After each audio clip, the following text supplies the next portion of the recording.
when I was mad at Mimi, he went to the back of his truck because we were outside, and he grabbed a pack of nabs and said, "Here you go, cheer up." And it made me really happy. We went camping one time with Papa at Ferrystone National Park, or State Park, I don't remember which, but we got geo rocks, and me and Mimi and Laura have all tried everything. We've tried a hammer, we were beating it on bricks and all that. Well then, mind you, 15 minutes in, he's taken the rock and just split it open out of the blue. We were like, you couldn't have done that 15 minutes ago? One story that I always find really funny. I think it was July, and we were in our pool. We were just hanging out, and Papa had decided to get in. I'm assuming he forgot that there was a slope to go into the deep end from the shallow end. He slipped. He's went under. Everything has went under except his hat, and his hat is just floating there. And then we're like, "James, you okay?" Of course, I called him Papa. So, "Papa, you okay?" He came up and he said, "I'm okay."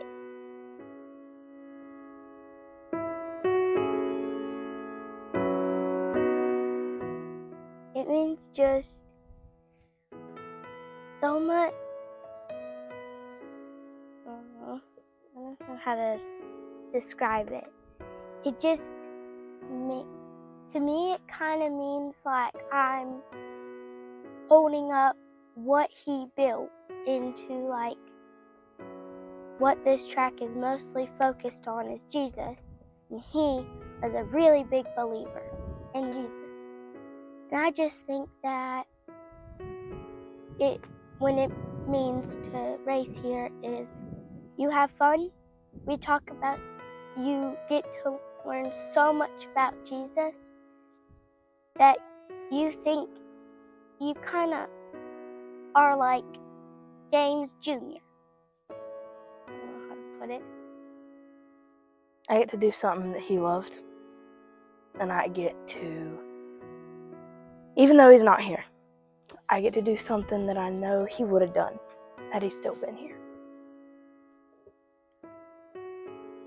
He was still here, I bet that he would come to every race and just say, "Is it my turn, Chris? Is it my turn? I'm ready to go out. How about, is it Bible time? Is it Bible time?" Just makes me think of something he would have done if he was still here.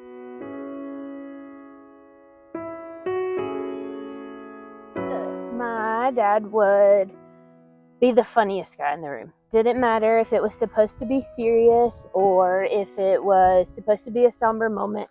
He was guaranteed to have an inside joke or a giggle. And I shouldn't call it a giggle. He was a man's man. But like, he would always be the one with a joke. Or the snack. When Laura talks about him having a pack of nabs, he didn't go far without some snacks. And she gets that part honest. I don't ever remember a time of being disappointed in my dad. He was, wow. He was the absolute greatest. He ran our household with my mom like a well-oiled machine. It seemed like all the time, no matter whether we were going or coming. I remember one Sunday, we were doing Old Timey Sunday at church, and my parents drove a station wagon, like Carolina blue station wagon with wood grain paneling, and so he took a tarp with us to church, and he told everybody that we came to church in a covered wagon, and what he had done was taken that blue tarp and covered the station wagon. He would make a joke out of anything, and it was just always a jovial experience to be around him. But on the other side, he always had wisdom. He did. It was phenomenal to go to and be like, "James, what do you think about this?" Or what do you what's your thoughts? And like when I asked for Sheena's hand in marriage, he looked straight at me and he goes, are you sure? And I said, yes, sir. He said, well, you know, she's not like her mama.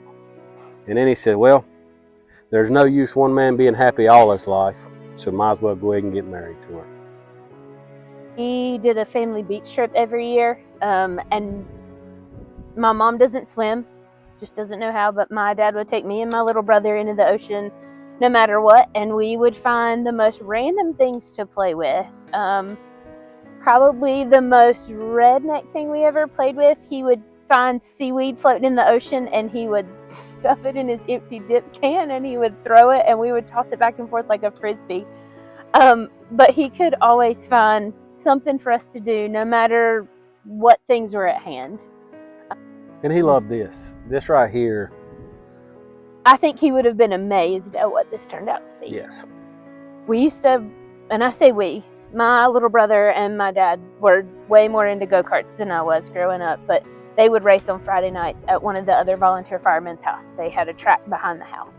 And I went a couple of times, but it was more of like a male bonding kind of thing. Like it was a brotherhood that they did, and they raced and they goofed and they had so much fun. And I think he would absolutely have loved every minute of this.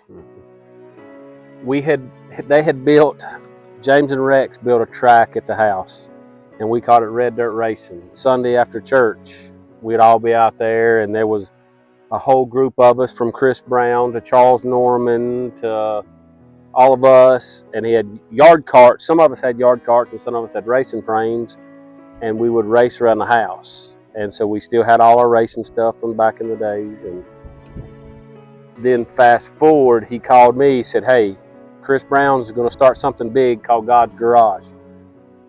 I'm going to donate all our stuff. What about you? And so we called Chris, and literally that night we loaded a trailer full and we pulled up at Brown's house and we prayed over it and unloaded the trailer, and that was kind of the inception of God's Garage. And at that time they were going off to a track, and then James called. He goes, hey, we're going to build a track down there where the mud bog was at and where we're sitting right now, because James years ago had built a mud bog track right here, and there's no telling how many people come to it to watch. And so he built this track, and Norman's Grading built this track, and it started with a very small group. And James would literally call me every other week whenever they were racing here and go, hey, they're racing up at the track. And at that time it was called Jeremiah 29:11. And James would sit in the back of Chris's trailer up there with a big fan plugged in, pointing on him. And he'd be like, hey, they're racing over here. And I knew I couldn't come. And I couldn't come regularly because I would be back into this and I would have to be racing with it. So I would come watch just a little bit with him and eat a barbecue sandwich, and then I would go back home to Sheena, and that was even pre the girls here. And then fast forward to the name change and inaugural race, and we came here and we eat oatmeal cream pies right here at the cross. And that's when they named it James. And so then Laura wanted to watch the race. Sheena and Peyton actually went home, and Laura wanted to watch some racing, and we pulled out of that driveway, and she said, Daddy, I want to race on Papa's track. And we've been here like every other Saturday for the summer months ever since. And then Peyton got into it. Just him and Rex and Granddaddy, all with Norman's Grading, doing like just the projects around town and for all the community members, like just the different jobs. It just made him more of a piece of the community. Like building the track is, it's just something he would have done no matter what. Like all you had to do was ask or mention that there was an idea, and he would figure out a way or come up with something to do.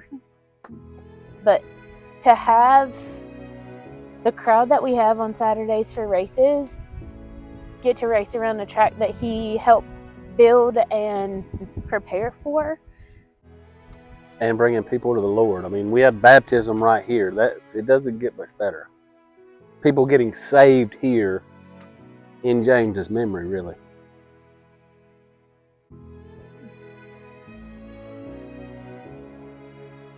It's an honor. He'd be proud that he would say it was silly and it wasn't a big deal and that it wasn't anything about him. That it was about faith and about fellowship and about showing love and kindness and leading others to faith in Christ so that their ultimate reward is heaven. He'd have been proud of them too, though. Oh, he'd be very proud of the girls. He would be very proud of all 4 of his granddaughters for a multitude of reasons. They were all wrapped around his finger, or him wrapped around their finger. Whatever the saying is, he would have done anything for them for. Every now and then when you're out here at the track, if you see a black and yellow butterfly, that is what we all associate with my dad or with Papa coming to visit and coming to watch after us. And so anytime there's a butterfly that's flying around that is black and yellow, that is what we think of as Papa. So we all get a little misty-eyed or a little excited when we see one. There's a black go-kart that runs around here. There is a black go-kart that runs around here with some yellow butterflies on it, and that is definitely in honor of her Papa.